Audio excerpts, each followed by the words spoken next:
Sex Hormones, Adiposity and Metabolic Traits in Men and Women, a Mendelian randomisation study by Loh et al. Obesity and upper body fat affect glucose and lipid metabolism. This can result in development of type 2 diabetes and cardiovascular disease.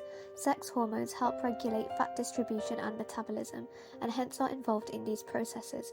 A recent study utilised Mendelian randomisation to demonstrate that increased testosterone levels cause increased lean body mass in men and decreased T2D risk, but increased PCOS and T2D risk in women.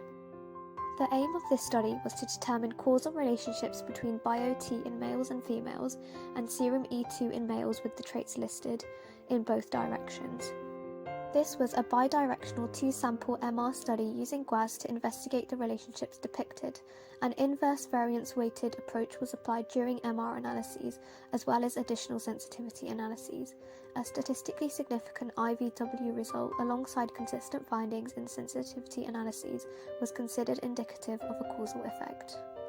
In women, increased BioT was associated with increased BMI and upper body fat, but reduced HDL cholesterol. Conversely, high BMI and upper body fat were associated with high BioT. In men, increased BioT was associated with lower BMI-adjusted hip circumference and blood glucose, and higher BMI was associated with lower BioT.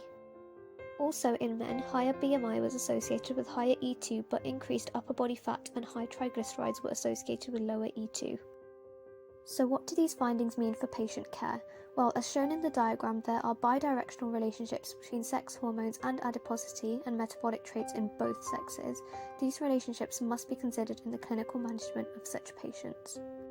To read more, please scan the QR code or use the link provided on the slide.